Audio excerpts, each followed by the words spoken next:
Hello everyone, welcome back to my channel. I hope you all are fine. I am Mahima Dabas और आज हम शुरू करेंगे क्लास 12th पॉलिटिकल साइंस का एक नया chapter alternative centres of power from the book contemporary world politics. So let's get started. CBSE ने इस चैप्टर का नाम चेंज करके न्यू सेंटर्स ऑफ पावर रख दिया है।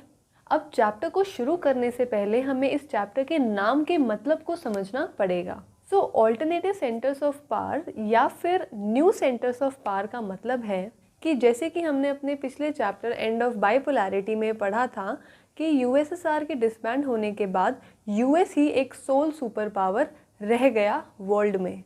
बट ऐसा नहीं है। सेकेंड वर्ल्ड वॉर ख़त्म होने के बाद से ही बहुत सारी कंट्रीज़ डीकोलोनाइज हुई और बहुत सारी कंट्रीज़ ने अपने आप को डेवलप करने के लिए बहुत सारे ऑर्गेनाइजेशंस बनाई जो कि यूएसएसआर के डिसबैंड होने के बाद से ही सुपर पावर की रेस में आ गई।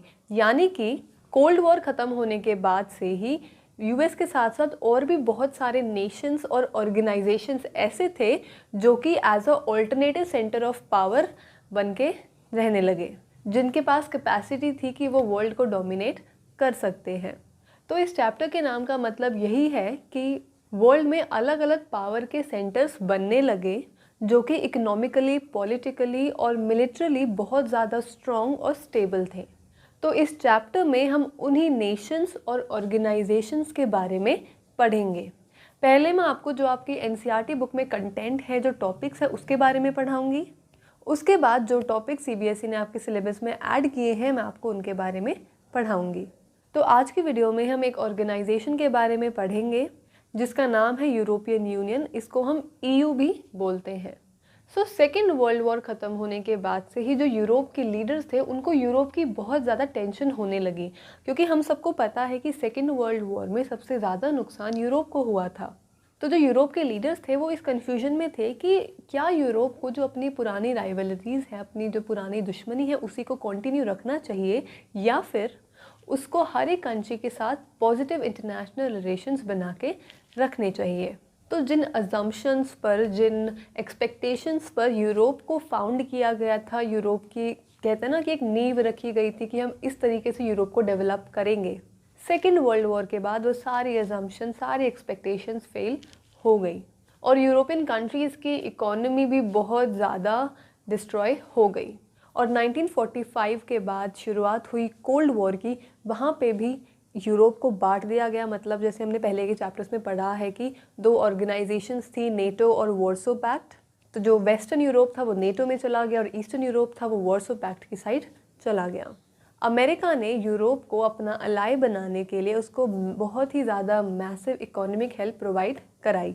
तो एक मार्शल प्लान लाया गया जिसमें कि यूरोप की इकोनॉमी को रिवाइव करने की बात की गई थी। यूएस ने एक नया कलेक्टिव सिक्योरिटी स्ट्रक्चर भी बनाया था जिसको हम कहते हैं नेटो।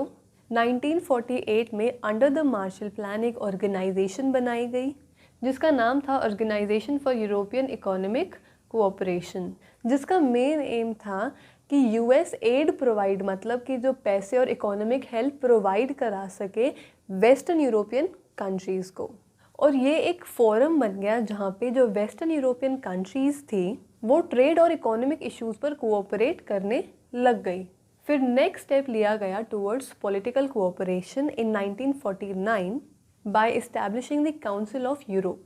फिर जो इकोनॉमिक कोऑपरेशन है वो भी स्टेप बाय स्टेप बढ़ती गई और 1957 में एक यूरोपियन इकोनॉमिक कम्युनिटी बना दी गई। इस प्रोसेस ने पॉलिटिकल डायमेंशन का रूप ले लिया जब यूरोपियन पार्लियामेंट बनी और बाद में जब कोलैप्स हो गया सोवियत ब्लॉक का, मतलब कि जो यूएसएसआर था वो डिसबैंड हो गया।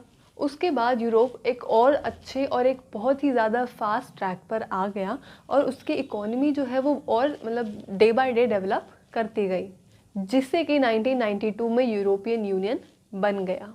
जो यूरोपियन यूनियन की जो फाउंडेशन थी वो मेनली बेस्ड थी कॉमन फॉरेन और सिक्योरिटी पॉलिसी पर, cooperation on justice and home affairs and the creation of a single currency. और जो यूरोपियन यूनियन है वो टाइम के साथ इवॉल्व होते होते वो एक इकोनॉमिक ऑर्गेनाइजेशन से एक पॉलिटिकल ऑर्गेनाइजेशन में भी कन्वर्ट हो गया। और ईयू ने एक ऑर्गेनाइजेशन से ज़्यादा एक नेशन स्टेट की तरह एक्ट करना शुरू कर दिया। जैसे कि हमारी कंट्री है इंडिया, तो इंडिया में बहुत सारी अलग अलग स्टेट्स है ना, राजस्थान, मध्य प्रदेश, जम्मू कश्मीर, दिल्ली, ये सब। तो जो पूरा इंडिया है वो एक as a nation state act करता है। तो वैसे ही जो यूरोपियन यूनियन के जो मेंबर्स थे वो एज अ स्टेट एक्ट करते थे, और बाकी जो पूरा यूरोपियन यूनियन था वो एज अ नेशन एक्ट करता था। यूरोपियन यूनियन का एक अलग से कॉन्स्टिट्यूशन बनाने में जो कंट्रीज़ थी वो फेल हो गई, बट फिर भी ईयू के पास बहुत सारी सिग्निफिकेंट चीज़ें थी, जैसे कि उसके पास खुद का फ्लैग है, उसकी एंथम है, फाउंडिंग डेट है, और अपनी करेंसी है। इसकी करेंसी यूरो है। और ईयू में बहुत सारी कंट्रीज़ की कॉमन ही सिक्योरिटी और फॉरेन पॉलिसीज़ रही हैं विद जब वो डील करते हैं दूसरे नेशंस के साथ। ईयू ने अपना एरिया एक्सपैंड करने की भी बहुत कोशिश करी है। मतलब जो पहले जो सोवियत ब्लॉक में जो कंट्रीज़ थी, मतलब जो ईस्टर्न यूरोपियन कंट्रीज़ थी, उनको भी अपनी तरफ अट्रैक्ट किया है। बहुत सारी ईस्टर्न यूरोप की जो कंट्रीज़ है वो भी ईयू का हिस्सा बन गई हैं। लेकिन जो ये प्रोसेस है वो बिल्कुल भी इजी नहीं रहा, बिकॉज़ बहुत सारी कंट्रीज़ ऐसे मानते हैं कि हम क्यों एक ऑर्गेनाइजेशन को पावर दे दे जो कि हमारी कंट्री की गवर्नमेंट के पास होनी चाहिए। और बहुत सारे रिजर्वेशन भी हैं कि लोग चाहते हैं आगे जाके ईयू को ज्वाइन करना। ईयू के वर्ल्ड में इकोनॉमिक, पॉलिटिकल एंड डिप्लोमेटिक और मिलिट्री इन्फ्लुएंस हमेशा रहा है। सो पहले हम पढ़ेंगे about the economic influence. EU जो है वो वर्ल्ड की सेकेंड बिगेस्ट इकोनॉमी रही है with the GDP of more than $7 trillion in 2016। World में नंबर 1 पे तो जो इकोनॉमी है वो यूनाइटेड स्टेट्स की है, बट आफ्टर यूनाइटेड स्टेट्स आता है यूरोपियन यूनियन। इसकी करेंसी है यूरो, जो इन फ्यूचर डॉलर के लिए एक बहुत बड़ा थ्रेट भी हो सकती है। और यूरोपियन यूनियन का जो ट्रेड प्लेटफॉर्म है वो अमेरिका और चाइना जैसी बड़ी बड़ी कंट्री से भी बहुत ज़्यादा है। जो अलग अलग इंटरनेशनल इकोनॉमिक ऑर्गेनाइजेशंस होती हैं लाइक वर्ल्ड ट्रेड ऑर्गेनाइजेशन, उनमें भी यूरोपियन यूनियन बहुत ही ज़्यादा इम्पोर्टेंट रोल प्ले करती हैं। अब नेक्स्ट है पॉलिटिकल और डिप्लोमेटिक इन्फ्लुएंस। ईयू का एक मेंबर है फ्रांस, जिसके पास परमानेंट मेंबरशिप है, यानी परमानेंट सीट है यूएन सिक्योरिटी काउंसिल में। और ईयू के यूएनएससी में और भी जो नॉन परमानेंट मेंबर्स हैं वो भी हैं। और जैसे कि ईयू इतनी बड़ी एक ऑर्गेनाइजेशन है, तो पॉलिटिकली अगर वर्ल्ड में कुछ भी चल रहा है, कोई भी डिसीजंस लेने हैं या कुछ सजेशंस देने हैं, अपने पॉइंट ऑफ व्यूज़ देने हैं, तो ईयू सबसे पहले आगे आता है, बिकॉज वो खुद ही इतनी बड़ी एक ऑर्गेनाइजेशन है, उसमें बहुत सारी कंट्रीज़ इंक्लूडेड हैं। अब नेक्स्ट है मिलिट्री इन्फ्लुएंस। अगर हम ईयू के कंबाइंड आर्म फोर्सेस को देखें तो वो सेकेंड लार्जेस्ट है वर्ल्ड में। वर्ल्ड में इसका जो स्पेंडिंग है डिफेंस की वो सेकेंड लार्जेस्ट है आफ्टर यूएस। फ्रांस के पास न्यूक्लियर आर्सेनल्स हैं अप्रॉक्सीमेटली 335 न्यूक्लियर वॉरहेड्स के।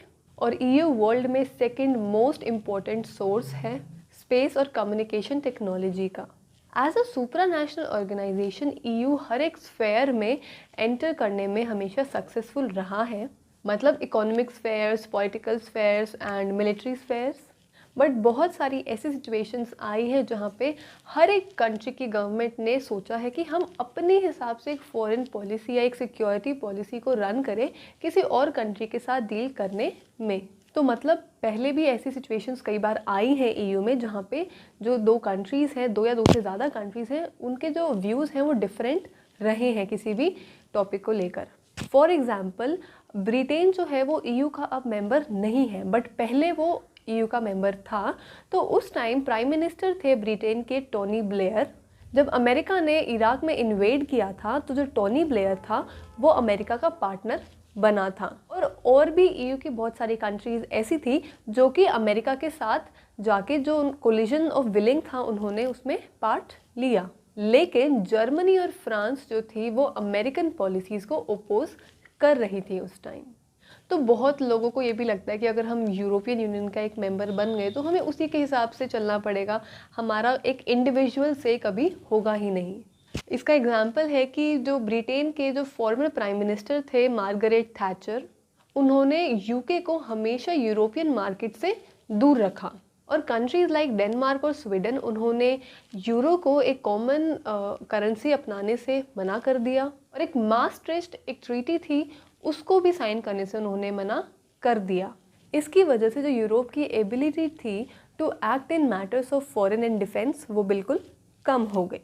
बट इन सब प्रॉब्लम्स और इन सब लिमिटेशंस के बावजूद ईओ एक बहुत ही स्ट्रॉन्ग ऑर्गेनाइजेशन और एक as a alternative centre of power खड़ा होता है इन दी वर्ल्ड।